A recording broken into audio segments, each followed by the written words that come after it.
10 ఏళ్ళు ముఖ్యమంత్రిగా ఉన్నాడు.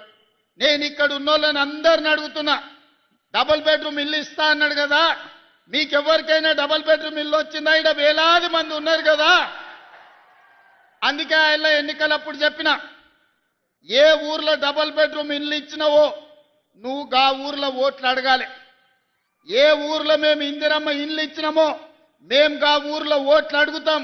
హనుమాన్లో గుడి లేని ఊరని ఉండొచ్చు కానీ ఇందిరమ్మ ఇల్లు లేని ఊరు లేదు. ఏ ఊర్లైనా గుడైనా బడైనా తాగనిక నీళ్ళ ట్యాంక్ అయినా ఇందిరమ్మ ఇల్లైనా మనమిచ్చిందే. ఇక్కడికి వచ్చిన వాళ్ళు గుండె మీద చేసుకొని ధైర్యంగా నిలబడి చెప్పొచ్చు.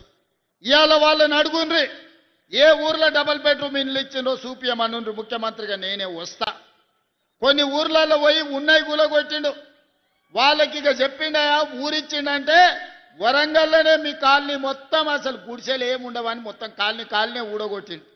ఏమైంది? చివరికి ఇల్లు వీకి పందిరేసుకున్నట్టు బజార్ పాలైంది వాళ్ళ బతికే ఆయన నమ్ముకుంటే.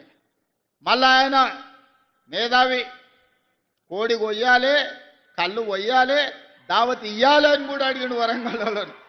పాపం మంచోళ్ళే, తెలివి కల్లోలే వరంగల్లో, కానీ ఆయన మాయమాటలు పడి మోసపోయింది. కోడి వెంచి ముదిరిపోయింది. లాస్ట్కు ఎవరెత్తుకపోయారో ఆ కోడిని కానీ ఇవాళ పేదోళ్ళ దగ్గర ఇల్లు ఇయ్యలే. అందుకే ప్రభుత్వం వచ్చిన ఎంబడే పేదవాడి ఆత్మ గౌరవం పెరగాలి అని అంటే ఇందిరమ్మ ఇల్లు ఉండాలి. ఇందిరమ్మ ఇల్లు ఉండాలి అని అంటే ప్రభుత్వం ఆర్థిక భారమైనా పర్వాలేదు ఇచ్చి తీరవలసిందే అని మొదటి విడతగా ప్రతి నియోజకవర్గానికి 3,500 ఇండ్లు, దాదాపుగా 4,50,000 ఇండ్లు, 22,500 కోట్లతోని పేదలకు ఇండ్లు ఇచ్చినాం.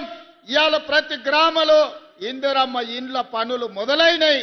అందుకే ఈరోజు ధైర్యంగా ఆ సంతోషంతో మీ అందరి అభిప్రాయాన్ని సోదరుడు మాధవరెడ్డి గారు మా కనీసం ఇంకొక 3,000 ఇయ్యమంటుండు.